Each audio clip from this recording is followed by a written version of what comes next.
Best friends. So you guys know who Makeup Shayla is, right? Well, if you don't, here's her Instagram. She is a makeup influencer, and I noticed her hair, and so this is the pictures that I saw that I fell in love with her actual hair texture and her hair color.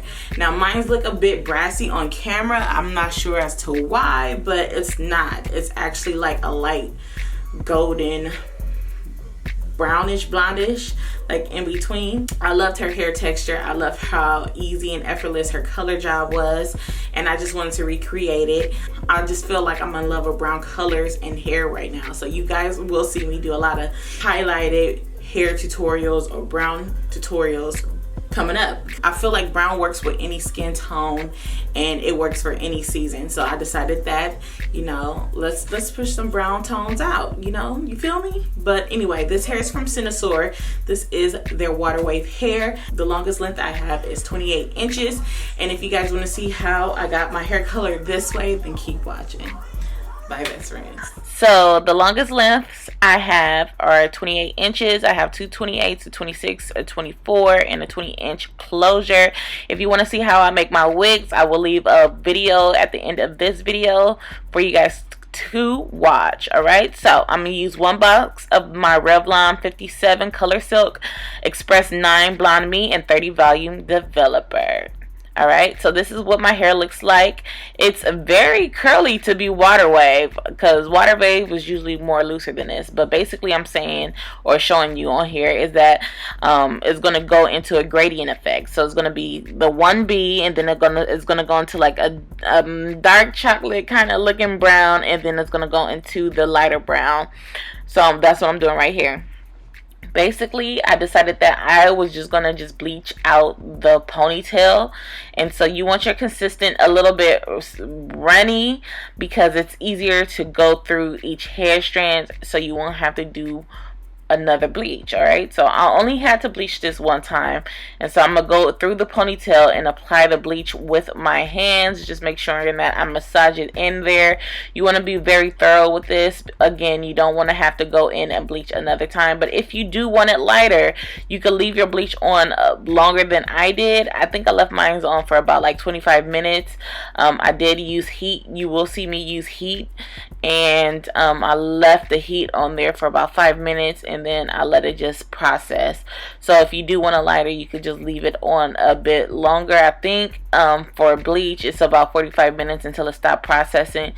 I see a lot of you guys put bleach on your hair, but you're not using enough bleach. So you want to make sure that you are heavily saturating your hair, because you do not want your bleach to dry out, because if it does dry out, it's going to stop processing early. Alright, so just make sure that you're using enough bleach. Make sure that your hair is thoroughly saturated. Do not be stingy, alright? Just apply that bleach. And after I apply all the bleach on there, I'm going to make sure that my blend is not harsh. So I am going to feather up the bleach a little bit up so it could just blend in better. And I am going to let it process.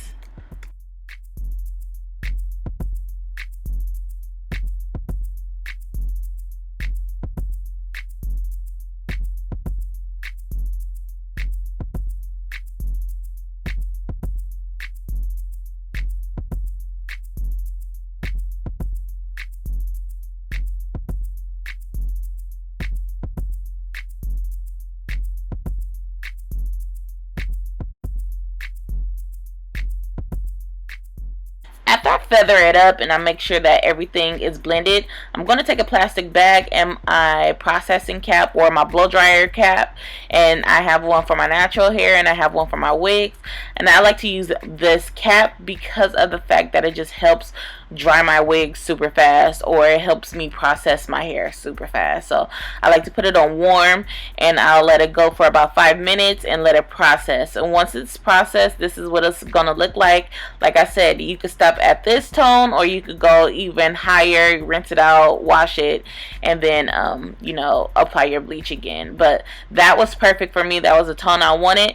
And so basically this Revlon Colorsilk, I was gonna put in the between the 1B and the bleached hair, because I wanted like a chocolate gradient effect. So I did not leave this color on my hair for a long time. It just helped blend the two colors together. So I'm gonna pour part A, which is the color, to part B, which is the developer. I'm not sure what level the developer is in here. It didn't say it on the box, but I really didn't care, so I just put it on my hair. As you see, I'm putting it on the brown part, and then I'm gonna like feather it down into the bleach area, because I just want a nice seamless gradient effect. And so like I like to use my hands, because it just makes the whole situation of application faster, and I'm just massaging that color into the wig, and I'm gonna just use the entire bottle. I really didn't need the entire bottle, so because I was only using it for this specific area. So next time I know, like if I was gonna do this, I'm gonna just use half the bottle and pour half the contents out into a bowl, and then do it that way, instead of just wasting all of that product, because I did waste it. But I poured everything onto the wig, so I guess I didn't waste it, but I felt like I wasted product. So I'm going to just apply that on to the wig, and then after I do that, I am going to go in with my Pantene Pro V, and I am going to put that on the ends of the hair, because I am going to go and put the wig back under the blow dryer cap. And so while it's processing, I might as well just do like a little conditioner protein treatment, because Pantene Pro V has protein in it. And I'm just going to let that process for about another 5 to 10 minutes, and then I'm going to take it out and wash it out.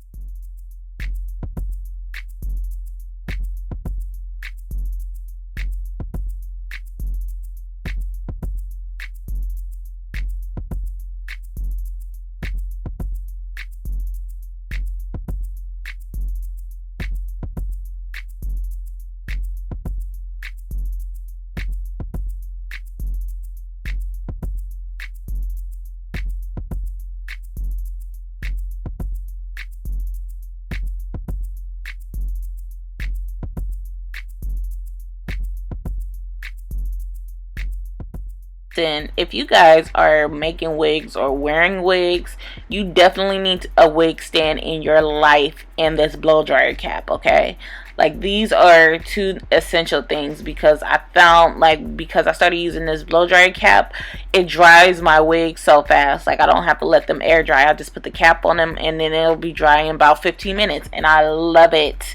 Like it just cut down my time, especially because I make wigs for customers and stuff like that, so it helps me get through making wigs super fast. So I would definitely tell you guys, if you wear wigs and you have a lot of wigs, or you interchange your wigs and you style your wigs, you definitely need a wig stand and a blockhead, and I will leave all of that information to where you can purchase those things down below. Alright,